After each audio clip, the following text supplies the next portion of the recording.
Welcome to Padma's video. இன்றைக்கி நம்ம முட்டை சேர்க்காத பிளைன் கேக்கு தாங்க பார்க்க போகிறோம். க்ரீம் எல்லாம் தடவாமல் பிளைன் கேக்கு விற்கும்ல கடையில், ஸோ அந்த கேக் தான் பார்க்க போகிறோம். ரொம்ப ஈஸியாக செய்யலாம். அதுக்கு தேவை வெண்ணெய் 50 கிராம் எடுத்துக்கோங்க.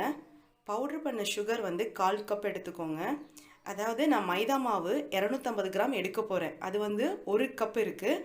நம்ம எந்த கப்பில் மெஷர் பண்ணுறோமோ அதே கப்பில் 1/4 கப் வந்து பவுடர் பண்ண சுகர் எடுத்துக்கணும். இப்போ சுகரையும் இந்த வெண்ணெயையும் சேர்த்து நல்லா மிக்ஸ் பண்ணணும். 250 கிராம் மைதாவுக்கு 50 கிராம் வெண்ணெய் கரெக்டாக இருக்கும். இந்த மாதிரி ஒரு பீட்ரு வச்சுட்டு நம்ம நல்லா அதை மிக்ஸ் பண்ணணும்.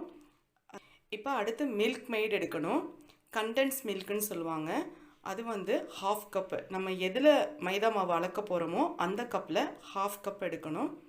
சுகர் அதனால தான் நம்ம 1/4 கப் எடுத்திருக்கோம். ஏன்னா மில்க் மெய்டு இனிப்பாக இருக்கும். மில்க் மெய்டு சேர்க்கலைன்னா நம்ம சுகர் கொஞ்சம் கூட எடுக்கணும். மில்க் மெய்டு எடுக்கிறதுனால இதுலேயும் சுகர் இருக்கிறதுனால நம்ம சுகர் வந்து 1/4 கப்பும் இது வந்து 1/2 கப்பும் எடுக்கிறோம் 1 கப் மைதாவுக்கு. இப்போது இதை நல்லா சேர்த்து ஒரு க்ரீமி கன்சிஸ்டன்சி வர வரைக்கும் நல்லா மிக்ஸ் பண்ணணும். கைவிடாமல் நல்லா கலக்குங்க. கட்டிகள் இல்லாமல் நல்லா கலக்கணும்.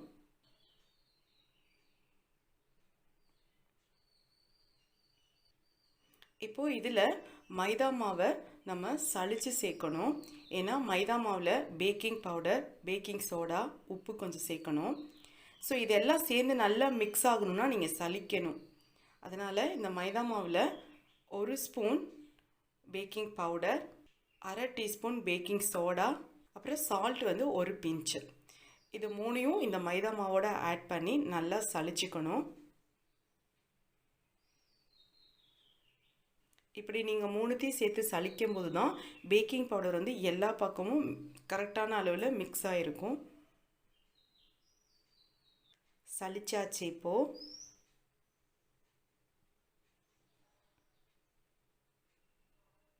இப்போது இது எல்லாத்தையும் சேர்த்து நல்லா மிக்ஸ் பண்ணிடணும்.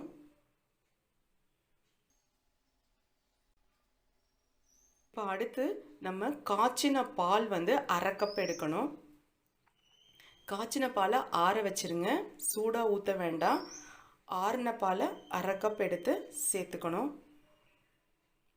இப்போ இது எல்லாத்தையும் நல்லா மிக்ஸ் பண்ணணும்.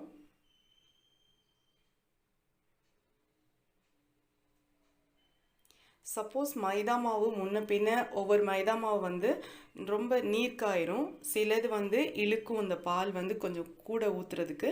ஸோ அதனால் நீங்கள் கொஞ்சம் கொஞ்சமாக ஆட் பண்ணி உங்களுக்கு மிச்சமானால் கூட வச்சிடலாம். இல்லை இன்னும் கொஞ்சம் தேவைப்பட்டுச்சுன்னா எக்ஸ்ட்ரா பால் கூட ஊற்றிக்கலாம்.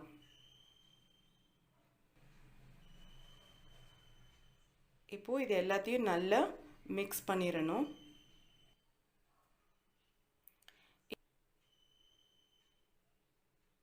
இப்போது வெண்ணிலா எசன்ஸ் 1/2 டீஸ்பூன் ஊற்றிக்கலாம்.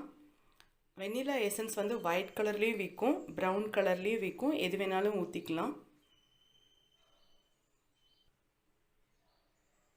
இப்போது நல்லா ரெடி ஆயிடுச்சு. இந்த அளவுக்கு இருக்கணும். ரொம்ப கெட்டியாகவும் இருக்கக்கூடாது, ரொம்ப தண்ணியாகவும் இருக்கக்கூடாது. இப்போ நம்ம இந்த மாதிரி ஒரு ட்ரே எடுத்துக்கணும். அதில் க்ரீஸ் பண்ணிக்கலாம். ட்ரேயில் பட்டர் தடவிக்கலாம். இப்போ நம்ம ஸ்லைஸ் கேக் பண்ணுறதுனால பிளைன் கேக் வந்து ஸ்லைஸ் தானே இருக்கும். ஸோ ஸ்லைஸ் பண்ணுறதுனால இந்த மாதிரி கொஞ்சம் ட்ரே வந்து ஆழமாக இருந்துச்சுன்னா நமக்கு அது நல்லா வரும். இதில் லேசாக மைதா மாவை டஸ்ட்டு பண்ணிக்கணும். எல்லா பக்கமும் இப்படி இருக்கிற மாதிரி டஸ்ட்டு பண்ணிக்கணும். இப்போ இதை நேரடியாக நீங்கள் இதில் ஊற்றலாம். இல்லைன்னா பட்டர் ஷீட் வச்சும் நம்ம ஊற்றலாம். இப்போ என்கிட்ட பட்டர் ஷீட் இருக்கிறதுனால நான் பட்டர் ஷீட் வைக்கிறேன். பட்டர் ஷீட் இல்லைன்னா பரவாயில்ல, நம்ம நேரடியாகவும் ஊற்றலாம். இப்போது இந்த பேட்டரை நம்ம இதில் ஊற்றிடணும். எப்போவும் நம்ம எடுக்கிற ட்ரேயில் பாதி அளவு தான் ஊற்றணும். ஏன்னா அது பொங்கி மேலே வரும். அப்போது வெளியிலலாம் வலிஞ்சிரும். அதனால் பாதி அளவுக்கு தான் நீங்கள் ஊற்றணும் பேட்டரை.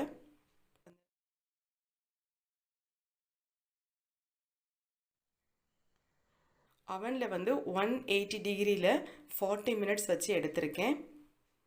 இப்போ நல்லா ரெடி ஆயிடுச்சு. அவன்லேருந்து எடுத்தாச்சு. மேலே இருக்க பட்டர் ஷீட்டை எடுத்துடணும்.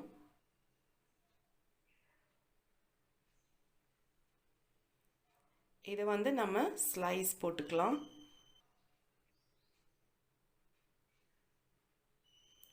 எவ்வளோ சூப்பராக வந்திருக்கு பாருங்கள். சாஃப்டாகவும் இருக்கும். நம்ம மெலிசாவும் போட்டுக்கலாம், திக்காவும் போட்டுக்கலாம். அது நம்ம இஷ்டம்தான். சூப்பராக ரெடி ஆயிடுச்சுங்க. எக்லெஸ் பிளைன் கேக், முட்டை சேர்க்காதது. உங்களுக்கு இந்த வீடியோ பிடிச்சிருந்துச்சுன்னா லைக் பண்ணுங்கள், ஷேர் பண்ணுங்கள், கமெண்ட் பண்ணுங்கள். புதுசாக பார்க்குறவங்க ப்ளீஸ் சப்ஸ்கிரைப் பண்ணி என்னோடய சேனலை சப்போர்ட் பண்ணுங்கள். தேங்க்ஸ் ஃபார் வாட்சிங்.